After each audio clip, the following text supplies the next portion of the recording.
muxuu daaran yahay kulanka madaxweynaha Puntland iyo suldaanka beesha Warsangeli.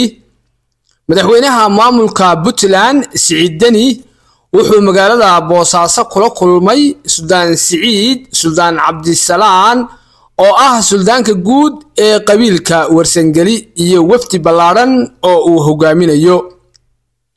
suldaanka Warsangeli waa nin nabadeed laakiin waxa haysta cadaadis beeshiisa ah oo markaasi rabta in ay weerarto magaalada Ceerigaabo.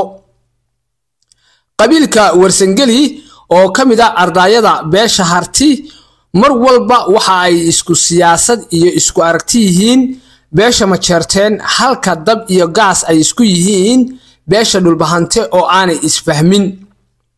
haddaba su'aashu waxa ay tahay muxuu madaxweyne Deni ku biirin karaa beesha Warsangeli oo ka rabta rag iyo hub ay ku weerarto magaalada Ceerigaabo.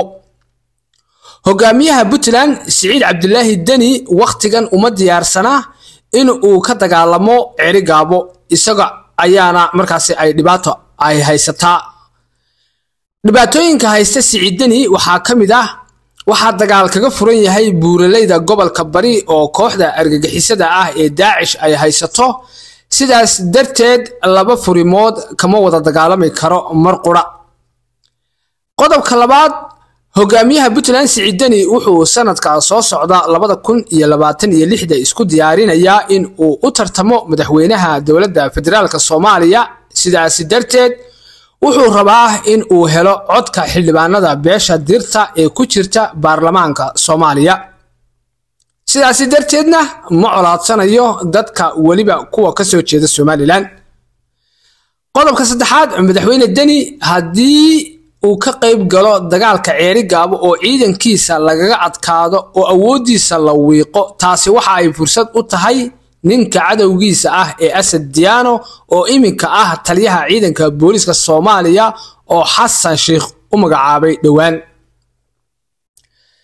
qodobka afraad, madaxweyne Siciid Deni waxa haysata dhaqaale xumo maadaama laga jaray kabkii dhaqaale ee uga iman jiray dowladda federaalka Soomaaliya, maadaama hogaamiye Siciid Deni iyo madaxweyne Xasan Sheekh ay isku seegeen doorashadii Soomaaliya ee 2022 oo Deni loo diiday in uu qabto jagada ra'iisul wasaaraha Soomaaliya. ugu dambeyntiina Siciid Deni wuxuu og yahay in magaalada Ceerigaabo aanay ahayn magaalada Laascaanood oo aanay suurtagal ahayn in laga qabsan karo Somaliland. halkaas marka ay marayso madaxweyne Deni wuxuu rabaa in beesha Warsangeli iskala heshiiso Somaliland oo si nabad ah ay ugu noolaadaan Ceerigaabo.